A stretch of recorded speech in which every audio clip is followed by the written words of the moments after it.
শিকলবন্দি তরতাজা যুবক দীর্ঘ ১৫ বছর ধরে ওই একইভাবে শিকলবন্দি দক্ষিণ ২৪ পরগনার রায়দিঘি থানার শ্রীফলতলা এলাকার ৩৬ বছরের যুবক ইব্রাহিম মোল্লা। কিন্তু কেন? জানা গিয়েছে দীর্ঘদিন ধরে রায়দিঘি এলাকার ব্যবসায়ী ছিলেন ইব্রাহিম। হঠাৎই শারীরিক অসুস্থতার কারণে ইব্রাহিমের মাথায় সমস্যা হয়ে যায়। পরিবার থেকে বারে বারে চিকিৎসার জন্য নিয়ে যাওয়া হয় মানসিক চিকিৎসালয়, কিন্তু তার সুরাহা মেলেনি। দরিদ্র পরিবার হওয়ার কারণে চিকিৎসা ঠিক মতো পাচ্ছেন না ইব্রাহিম, আর সেই কারণেই চিকিৎসার অভাবে প্রায় ১৫ বছর ধরে শিকলবন্দি যুবক।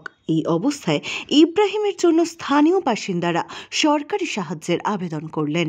যেখান থেকে ওই মেনটেন ওই রকম হয়েছিল ওই গোবরায়, ওইখান থেকে মেনটেন হসপিটালে ২-৩ বছর দেখিয়েছি, ফের ওই বাড়িপুরে ওইখানে অন্তরাও দেখিয়েছি, কিন্তু ওর কিছু হচ্ছে না। ওইখানে ভর্তি করার জন্য অনেক চেষ্টাও করেছি। হ্যাঁ, পাড়ায় তো প্রচুর লোকে ধরে ঠেঙাচ্ছে, এর মারছে, ওর মারছে। আমার শাশুড়ি তো এবারে এই তো মাথা ফাটিয়ে দিল, আমার এই জার মেরেছিল, এবার সবার ধরে মারছে। যেমন বাজারে গ্যাসে ধরে মেরেছিল, এবার অনেক লোকের অত্যাচার করছে,